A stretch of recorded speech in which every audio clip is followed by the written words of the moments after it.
Hello बच्चों, welcome again. हम पढ़ रहे थे लास्ट लेक्चर में एग्जाम्पल 7.7 हमने कंप्लीट किया था। और आज कुछ आफ्टर इंटरवल हम स्टार्ट कर रहे हैं निश्चित समाकलन डेफिनेट इंटीग्रेशन। इसका जो फर्स्ट एक्सरसाइज है 7.8 ये डिलीटेड है। योगफल की सीमा के रूप में निश्चित समाकलन definite integral as the limit of a sum, ये इस साल के लिए ये डिलीटेड में है।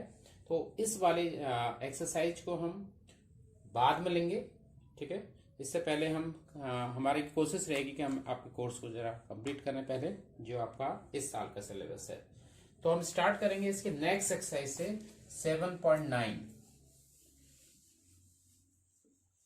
तो यहां पे हम क्वेश्चन करेंगे निश्चित समाकलन के या डेफिनेट इंटीग्रेशन के। डेफिनेट इंटीग्रेशन और सिंपल इंटीग्रेशन में जो डिफरेंस होता है वो सिंपली ये होता है, यहाँ पे कोई कोई एक्स का फलन है, इसका आप डिफरेंशिएट कर रहे हैं और यहाँ पर आपको एक लिमिट दे रहेंगे, ये कहलाती है इसकी लोअर लिमिट या निम्न सीमा,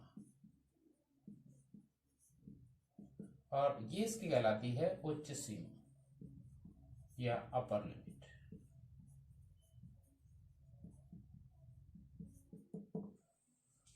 ठीक है, तो इसको हम पढ़ते हैं integration f x d x a to b. पहले आप लोअर लिमिट को पढ़ते हैं, फिर अपर लिमिट को पढ़ते हैं। मान के चलते हैं इसका जब इंटीग्रेशन हमने निकाला, इंटीग्रेशन के आप डेफिनेट तरीके आपने पढ़ लिए हैं, उससे इस इंटीग्रेशन को आपको सॉल्व करना है। और आपने इंटीग्रेशन निकाला, इसकी वैल्यू आ गई F x, capital F x. Limit lower limit है, अपर लिमिट भी। इसके बाद क्या करते हैं, आप अपर लिमिट की वैल्यू रखते हैं, मतलब एक्स की जगह पर ये अपर लिमिट की वैल्यू रखते हैं, तो ये आ जाएगा एफ वी। और उसके बाद एक्स की जगह लोअर लिमिट की वैल्यू रखते हैं, और तो इसको सॉल्व कर लेंगे तो ये निश्चित समाकलन का वैल्यू आ जाएगी, माना जाएगा। एक और चीज ध्यान में रखना है, निश्चित समाकलन में कोई कांस्टेंट आपको नहीं लिखना है, ठीक है। डेफिनेट इंटीग्रेशन में कोई भी कांस्टेंट नहीं लिखा जाएगा। 7.9 एक्सरसाइज का क्वेश्चन नंबर 1, x प्लस 1 का इंटीग्रेशन करना है, लिमिट है -1 to 1। तो दो टर्म है, x का इंटीग्रेशन हो जाएगा x स्क्वायर बाई 2 x के रेस्पेक्ट में, और 1 का x के रेस्पेक्ट में इंटीग्रेशन हो जाएगा x। ये चीज आप सीख चुके हैं, -1 to 1। तो मैंने आपको बताया था पहले अपर लिमिट की वैल्यू आप रखते हैं, x की जगह 1 रखेंगे, तो 1 स्क्वायर अपॉन 2 प्लस 1, बीच में माइनस साइन आएगा, आप x की जगह आपको लिखना है -1, तो -1 स्क्वायर अपॉन 2 प्लस -1। सिंप्लीफाई कर लेते हैं, तो 1 का स्क्वायर 1 अपॉन 2 हो गया, प्लस 1, -1 का स्क्वायर भी 1 होता है, 1 अपॉन 2, ये वैल्यू भी हो जाएगी, लेकिन ये ब्रैकेट खोलते वक्त माइनस हाफ हो जाएगा, तो ये -1 माइनस इंटू -1 इज +1, तो हाफ हाफ कैंसिल, 1 + 1 आ गया, 1 + 1 आ गया 2। ठीक है, बिल्कुल सिंपल सा क्वेश्चन था। सेकंड क्वेश्चन ले लेते हैं, i equal to integration 2 to 3 1 upon x dx। अब देखिए 1 अपॉन x का जो इंटीग्रेशन आपने पढ़ा, ये पढ़ा log mod x।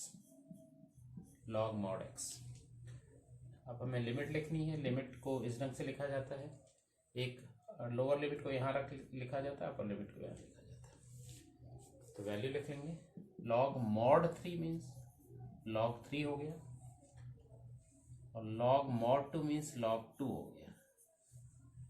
log m minus log n, ये आपको पता है, log m minus log n is log m upon n, तो ये आगे log 3 अपॉन 2। ये इसका सॉल्यूशन है। फोर्थ क्वेश्चन है sin 2x का इंटीग्रेशन और लिमिट है 0 to 5/4। तो आपको पता है sin x का जो इंटीग्रेशन होता है विद रेस्पेक्ट टू x, आपने पढ़ा -cos x। ठीक है, तो यहाँ पे x ना होकर 2x है, तो इसका जो आंसर आएगा वो आएगा, इंटीग्रेशन का वैल्यू जो आएगी -2x, और यहाँ पर जो x का कोफिशिएंट है 2, इंटीग्रेशन में इसको इससे डिवाइड किया जाता है, तो ये इसकी इंटीग्रेशन की वैल्यू है। अब लिमिट इसकी जो है, lower limit is 0, upper limit is π/4। इसमें जो -1/2 है इसको हम ब्रैकेट के बाहर कर लेते हैं। अब cos 2x रह गया, तो इसमें पहले अपर लिमिट रखा हमने cos 2 into π/4 minus lower limit में लिखा x की जगह 0 माइनस cos 2 इंटू 0। सिंप्लीफाई कर लेते हैं, -12 cos 2 इंटू π/4, 2 से कट होगा तो cos π/2 हो जाएगा, माइनस cos 0 आ जाएगा। cos π/2 cos 90 की वैल्यू होती है 0 और cos 0 की वैल्यू होती है 1। 0 minus 1 is -1 and -1 into this half is +12, value is +12। देखिए 10x का इंटीग्रेशन निकालना है, लिमिट 0 to π/4। 10x के लिए आपको बताया गया है 10x का जो इंटीग्रेशन होता है it is log mod sec x, log mod sec x। Limit है lower limit 0, upper limit 0 to π। पहला अपर लिमिट मतलब x की जगह आपको लिखना है value sec π/4 mod minus log sec 0। देखिए sec π/4 √2 sec π/4, देखिए cos π/4 की वैल्यू 1/√2 होती है, तो sec उसका रेसिप्रोकल √2 का मॉड √2 हो जाएगा, माइनस log sec 0। sec 0 की वैल्यू होती है cos 0 की 1, तो sec 0 1/1 दैट इज 1 ऑल्सो। और log 1 की वैल्यू भी आपने पढ़ी होगी, log 1 इज 0 एंड 2 को कैन बी रिटन एज 2 को हम लिख सकते हैं 2⁻½ माइनस log 1 इज 0। अब यहां पर ये रह गया log 2⁻½ पावर log की प्रॉपर्टी होती है कि जो पावर होती है वो आगे से मल्टीप्लाई हो जाती है, हाफ log 2। इसका आंसर होगा हाफ log 2। क्वेश्चन 10, देखिए इसको हम 1/1 + x² इंटू dx लिख लेते हैं। इंटीग्रेशन 0 to 1, तो इसका इंटीग्रेशन आपने पढ़ा, फॉर्मूला डायरेक्ट फॉर्मूला है इस tan इनवर्स x और लिमिट है 0 to 1। तो आपको लिमिट रखना अपर लिमिट, तो x की जगह आपने लिखा 1, तो it is tan inverse 1 minus tan inverse 0। tan inverse 1 tan π/4 की वैल्यू होती है 1, तो tan इनवर्स 1 की वैल्यू होगी π/4 एंड tan इनवर्स 0 इज 0, तो आंसर सिंपली π/4 आ गया। इसका आंसर आ गया π/4। क्वेश्चन 11, dx/(x² - 1) है, तो 1 को आप लिख लेंगे 1 का स्क्वायर, लिमिट है 2 to 3। देखिए x² - a² वाला फॉर्मूला आपने पढ़ा, इंटीग्रेशन 1/x² - a²।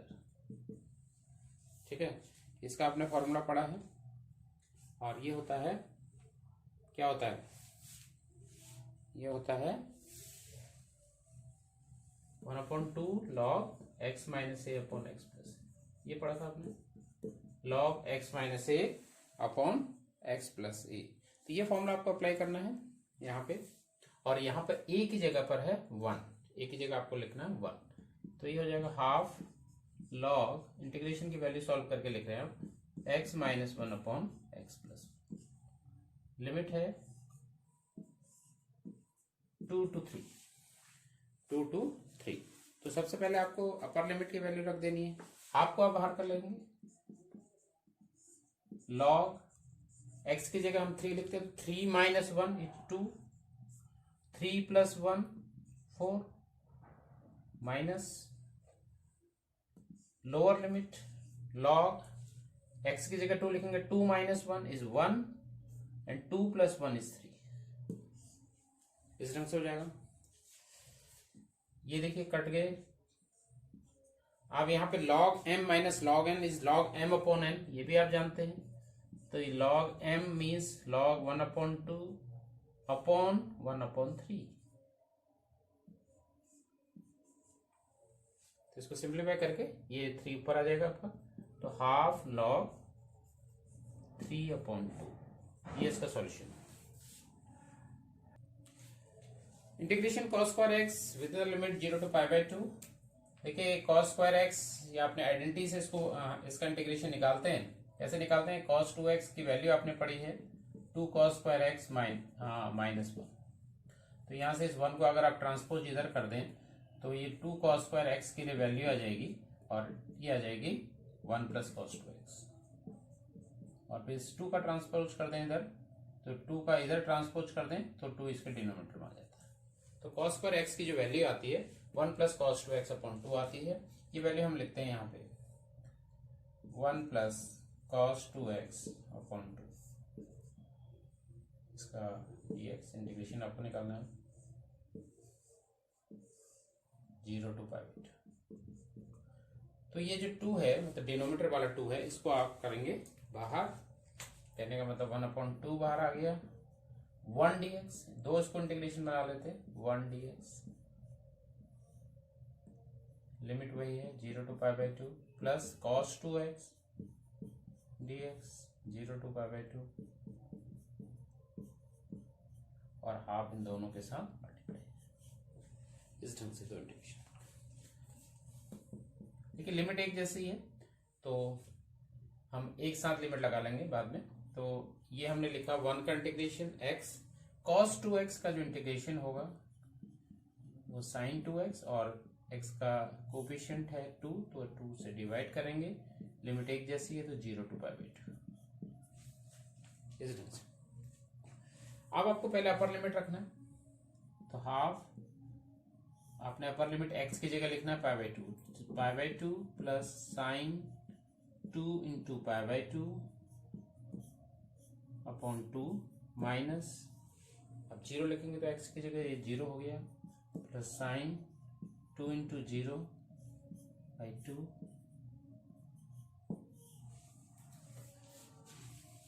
कुल मिला के देख लेते हैं वैल्यू क्या आती है। आफ्टर सिंप्लीफिकेशन π/2 तो ऐसे ही रहा, sin पाई आ जाएगा क्योंकि 2 और 2 कैंसिल हो गया। sin पाई, sin nπ 0 होता है, sin पाई की value 0, 0.2 is also 0, minus this 0, और sin 0 इज ऑल्सो 0, तो ये वैल्यू भी आपकी 0 होगी। π/2 × half is π/4। Solution is π/4। 13 question i = 2 to 3 लिमिट x dx अपॉन x² + 1। देखिए जब हम इस चैप्टर को पढ़ रहे हैं, इस एक्सरसाइजेज को पढ़ रहे हैं, तो हमारे दो काम हो रहे हैं। एक तो हम नई चीज पढ़ रहे हैं, डेफिनेट इंटीग्रेशन, निश्चित समाकलन। दूसरा हमारा जो इंटीग्रेशन आपने पढ़ा है इसको आप रिवाइज भी कर रहे हैं, क्योंकि इंटीग्रेशन वही है, कोई नया फॉर्मूला नहीं है, वही इंटीग्रेशन आपको सॉल्व करने हैं, तो वो रिवीजन भी कर रहे हैं। और साथ साथ हम इस एक्सरसाइज को भी सीख रहे हैं, डेफिनेट इंटीग्रेशन की वैल्यू भी फाइनली हम इसको रख रहे हैं। दो काम हो रहे हैं। देखिए जब इस प्रकार का आता है, देखिए अगर यहाँ पर x² + 1 इसका डिनोमिनेटर है, इसका अवकलन हम बोलते हैं, तो अवकलन इसका आता है 2x + 0, मतलब 2x आता है, और हमारा जो न्यूमरेटर है वो x है। तो हम कोशिश करेंगे कि इसका जो क्या होता है, डिफरेंशिएशन होता है, वो यहाँ पर बनाया जाए। तो ये 2x मैंने बताया, तो 2x यहाँ मैंने बना दिया, मतलब 2 से हमने मल्टीप्लाई किया। किसको मल्टीप्लाई किया? अंश को किया। तो 2 से हमें डिवाइड भी करना पड़ेगा, तो 2 से हमने डिवाइड भी कर दिया। 2 से डिवाइड किया, 2 से मल्टीप्लाई किया, वैल्यू में चेंज नहीं आया। लेकिन ऐसा क्यों किया गया? क्योंकि हम चाह रहे हैं कि इसका जो अवकलन है, इसका जो डिफरेंशिएशन है वो यहाँ बन जाए।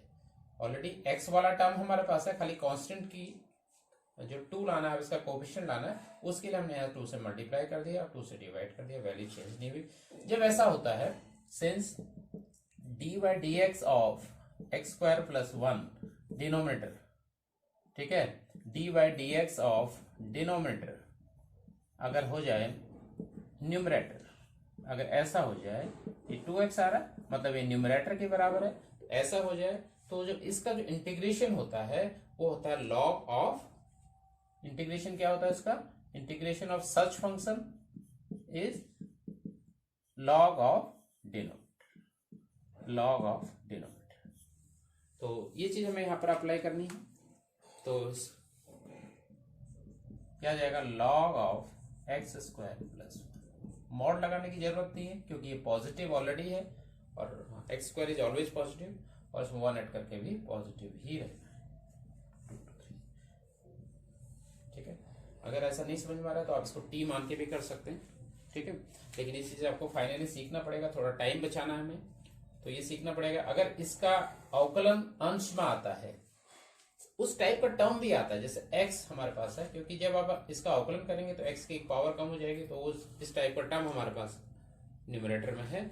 खाली इसके साथ मल्टीपल नहीं है, तो मल्टीपल आप ला सकते हैं, 2 से आपने मल्टीप्लाई किया, 2 से डिवाइड कर दिया, ठीक है, वैल्यू चेंज नहीं हुई। और हमें इससे फायदा ये हुआ कि इसका जो अवकलन हमें यहाँ मिल गया, इसका हमें डिफरेंशिएशन यहाँ पे मिल गया। तो अगर ऐसा हो जाता है, ठीक है, अगर इसको हम t मानते हैं तो 2x dx हमारा dt आ जाएगा, तो ये dt बाई टी मतलब 1/t का log t means log of x square plus b, ठीक है। तो ये समझना है थोड़ा सा, हम इस प्रकार के क्वेश्चन को इसी प्रकार से करेंगे, हाँ, क्योंकि आपकी थोड़ी प्रैक्टिस हो जाएगी। आपको लिखना है अपर लिमिट x की जगह 3, तो 3 square plus 1 minus 2 square plus 1, तो ये हो गया half log 3 square is 9, 9 plus 1 is 10, 2 square is 4 plus 1 5, log m minus log n, इस प्रकार के हम करते जा रहे हैं, लॉग की प्रॉपर्टी यूज कर रहे हैं, log m upon n, log 10 upon 5 और 5 2 जा 10। तो आपका जो सॉल्यूशन है, जो आंसर इसका है वो है half log 2, half log 2। Question number 15, x into x exponential x square वाला कोई टर्म है। तो देखिए, जब आप इंटीग्रेशन की बात करते हैं, 2 टर्म का मल्टीप्लिकेशन है, तो आप बात करते हैं, इसका एक रूल है जो आपने पढ़ा, ठीक है, मल्टीप्लिकेशन ऑफ का जो इंटीग्रेशन वाला जो फॉर्मूला आप पढ़ते हैं उससे इसको करेंगे। लेकिन आपको ये भी पता है कि इसका इंटीग्रेशन आप निकालना बहुत टफ है, इसका इंटीग्रेशन के लिए कोई डायरेक्ट फॉर्मूला नहीं है। लेकिन सिंपली अगर आप इसको टी मान लें, ठीक है, एक्स स्क्वायर का जब टी मानेंगे तो इसका डिफरेंशिएशन में एक्स डीएक्स वाला टर्म आ जाएगा, ठीक है। तो इसको सब्स्टिट्यूशन मेथड से हम करेंगे। कैसे करेंगे? सब्स्टिट्यूशन मेथड से आपने सीखे हैं, बहुत सारे क्वेश्चन आपने करे हुए हैं। लेट एक्स स्क्वायर बराबर equal to t, x square को आपने टी मान लिया, इसको डिफरेंशिएट कर देंगे with respect to x, differentiate it with respect to x, तो ये हो जाएगा 2x और ये t का हो जाएगा dt अपॉन dx। तो x dx वाली जो वैल्यू है, x dx की वैल्यू यहां से निकाल लेते हैं, तो x dx की जो वैल्यू निकल के आ गई dt बाई 2 आ गई, x dx is dt by 2, ठीक है। तो देयरफॉर इसकी जो वैल्यू आ गई i की, इंटीग्रेशन की जो वैल्यू आ गई, therefore i equal to 0 to 1, x dx की जगह आप लिख रहे हैं dt बाई 2, और ये हो गया e की पावर एक्स स्क्वायर को लिखा आपने t और x dx को लिखा dt बाई 2, तो हाफ आपका बाहर आ गया, integration of et dt 0 to 1। देखिए ये जो 1 है, ये भी आपको ध्यान रखना, ये जो लिमिट है ये x के लिए थी, ठीक है। इसको हम थोड़ा सा अगर आपके समझ में फिलहाल अभी लिखेंगे, ये x के लिए वैल्यू है, this is the value of x, और यहाँ पर एक फंक्शन को आप चेंज कर चुके हैं t में, तो जो लिमिट चेंज वाली जो एक्सरसाइज है वो नेक्स्ट है। यहाँ पर आप ऐसे ही सीखेंगे, इसको कैसे सीखेंगे, एक्सपोनेंशियल t का exponential t integration x equal to 0 to x equal to 1,